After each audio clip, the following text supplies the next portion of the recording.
हरी। कल जब मुख्यमंत्री योगी आदित्यनाथ से बेरोजगारों ने सवाल पूछा तो उसका जवाब तक नहीं दिया उन्होंने। ये वीडियो देखिए दोस्तों, हकीकत बतलाएगा आपको। योगी जी, अरे महाराज जी आर्मी भर्ती भर्तियां तैयार है महाराज जी।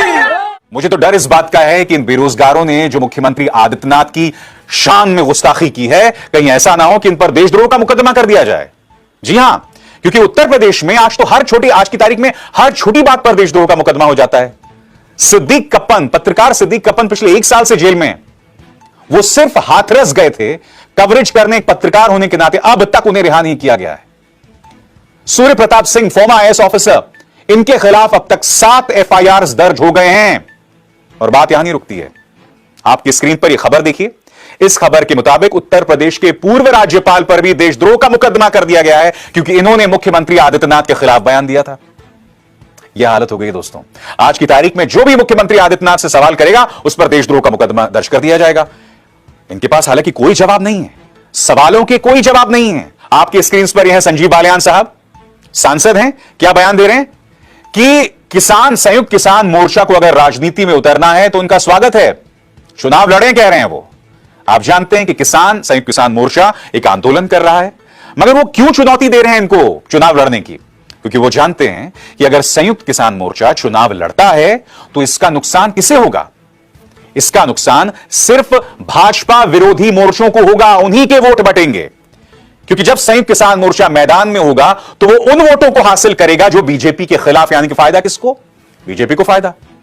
तो आप समझ रहे हैं इनका खेल। या तो इनका खेल है कि हिंदू और मुसलमानों में बंटवारा बना रहे, तनाव बना रहे, या फिर इस तरह की चुनौती। और दूसरी तरफ जब सवाल पूछे जाते हैं भाजपा के नेताओं से, भाजपा के मुख्यमंत्री से, उनके पास जवाब नहीं होता। बीजेपी की मुश्किलें क्या है, मैं आपको और बताने वाला हूं दोस्तों। आपके सामने अखिलेश यादव ने कल रैलियों को संबोधित किया, और आप इन तस्वीरों में देखिए, एक के बाद एक इन 4 तस्वीरों के देखिए। इन तस्वीरों में किस तरह का उन्हें रिएक्शन मिल रहा है, किस तरह की उन्हें प्रतिक्रिया मिल रही है। भारतीय जनता पार्टी इन तस्वीरों से घबराई हुई है। जिस तरह की प्रतिक्रिया अखिलेश यादव को उनके रोड शोज में, उनकी रैलियों में मिल रहा है। और अखिलेश यादव आज की तारीख में मैदान में है, इन्हें किसी तरह का कोई मीडिया दिखा नहीं रहा है। जी हां, कायदे से न्यूज चैनल्स को, 24 घंटे चलने वाले न्यूज चैनल्स को दिखाना चाहिए था, मगर वो नहीं दिखा रहे हैं, बिल्कुल नहीं दिखा रहे हैं। अखिलेश यादव की लड़ाई बहुत मुश्किल है दोस्तों। शायद ममता बनर्जी ने जो पश्चिम बंगाल में चुनावी लड़ाई लड़ी थी, उससे भी ज्यादा मुश्किल, क्योंकि बीजेपी के साथ पूरा प्रचार तंत्र है। वो प्रचार तंत्र जो उसे उसके एजेंडे को लागू करने में मदद करता है। असली मुद्दों का इनके पास कोई जवाब नहीं है। मैं आपको एक मिसाल देता हूं। साल 2018 की बात है। मुख्यमंत्री आदित्यनाथ की सरकार ने दावा किया था कि हमने कार्यक्रम चलाया जिसका नाम है दस्तक, और इस दस्तक के अंतर्गत हमने पूरे पूर्वी उत्तर प्रदेश में एन्सेफेलाइटिस, दिमागी बुखार, जिससे हजारों बच्चे मर चुके हैं, उसका इलाज ढूंढ लिया है। अब एन्सेफेलाइटिस वहां बिल्कुल मौजूद नहीं है। दोस्तों, मैंने वायर पोर्टल के लिए एक पड़ताल की और मैं गया वहां पर। मैंने ये रिपोर्ट फाइल की जो इस वक्त आपके स्क्रीन पर है। इस रिपोर्ट के अंतर्गत मैंने क्या क्या पाया, मैं आपको बताता हूं। डॉक्टर्स को यह बताया गया कि अब आप जो भी ये बीमारी लेकर आए या इसकी जांच लेकर आए, आप कहीं पर भी एन्सेफेलाइटिस या दिमागी बुखार ना लिखें, सिर्फ सामान्य बुखार लिखें। यानी कि डॉक्टर्स अगर आपके प्रिस्क्रिप्शन में, आपकी रिपोर्ट में, आपकी मेडिकल रिपोर्ट में एन्सेफेलाइटिस ही नहीं लिखेंगे, तो बीमारी कितनी उग्र है सामने, कैसे सामने उभर कर आएगी? और यही नहीं दोस्तों, बीबीसी ने हाल ही में रिपोर्ट की। वो गोरखपुर गए और इसी एन्सेफेलाइटिस में उन्होंने रिपोर्ट की। 2 हफ्ते पहले की बात है। इस रिपोर्ट में उन्होंने पड़ताल की कि योगी सरकार जो दावा कर रही है कि हमने एन्सेफेलाइटिस पर काबू पा लिया है, क्या यह बात सही है? तो उनके रिपोर्टर ने जो पड़ताल की, उस पड़ताल का एक हिस्सा मैं आपको पढ़ के सुनाना चाहता हूं, जिससे आपको पता चलेगा कि मुख्यमंत्री आदित्यनाथ की सरकार किस तरह से काम करती है। ये लोग बीमारी पर तो काबू नहीं पा सकते, इसलिए क्या करते हैं कि आप लोगों जो तकलीफ उठा रहे हैं, अपनी आवाज उठा रहे हैं, उसी पर ही अंकुश लगा दो। खबर का यह हिस्सा मैं आपको पढ़ के सुनाना चाहता हूं। लेकिन इन आंकड़ों पर कई तरह के सवाल भी उठ रहे हैं। गोरखपुर मेडिकल कॉलेज के ही एक डॉक्टर ने नाम न छापने की शर्त पर बताया कि आंकड़ों को दबाने और कम से कम दिखाने की हर संभव कोशिश हो रही है। उनके मुताबिक ब्लॉक लेवल पर ईटीसी यानी एन्सेफेलाइटिस ट्रीटमेंट सेंटर इलाज के लिए बनाए गए हैं, लेकिन वहां इलाज और टेस्टिंग की सुविधाएं नहीं है। वहां के डॉक्टर्स और अन्य स्टाफ पर दबाव है कि उन्हें बीआरडी मेडिकल कॉलेज ना भेजा जाए।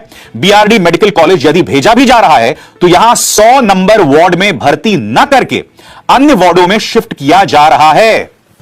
इसका अर्थ क्या हुआ कि आपकी मेडिकल रिपोर्ट में अब जिक्र ही नहीं हो रहा है, जिक्र ही नहीं हो रहा है कि आपको एंसेफेलाइटिस की बीमारी है या आपके बच्चों के एंसेफेलाइटिस की बीमारी है। छुपा डालो।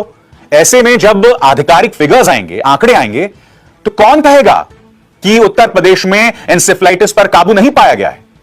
यही उन्होंने कोरोना के साथ किया था। कोरोना में भी इन्होंने आंकड़े छुपाए, और न सिर्फ आंकड़े छुपाए, मैं आपको एक और तस्वीर बताना चाहता हूं। जैसे कि मैंने आपको कार्यक्रम में बताया कि डेंगू की वजह से पश्चिमी उत्तर प्रदेश में बड़े पैमाने पर बच्चे मारे जा रहे हैं। वरिष्ठ पत्रकार दीपक शर्मा ने ट्वीट पेश किया है और इस पर मैं चाहूंगा आप इन दो तस्वीरों पर गौर कीजिए। एक तस्वीर में एक बाप अपने बच्चे को कंधे पे लाद कर जा रहा है और दूसरी तरफ फिरोजाबाद के सांसद हैं चंद्रसेन जादौन, वो क्रिकेट खेल रहे हैं। दीपक शर्मा क्या लिखते हैं मैं पढ़ के सुनाना चाहता हूं आपको। उत्तर प्रदेश के फिरोजाबाद में फैले डेंगू वायरल से अब तक 84 बच्चों की मौत हो गई है।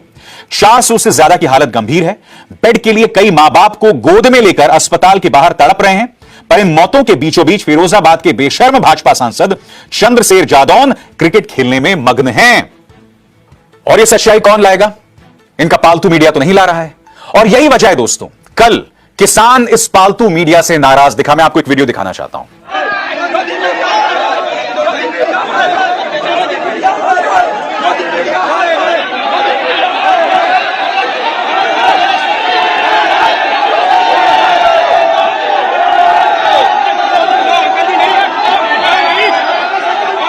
किसान कहीं ना कहीं इस मीडिया पर भी वार कर रहा है, इस मीडिया को भी एक्सपोज कर रहा है जो कहीं ना कहीं बीजेपी की ताकत बना हुआ है।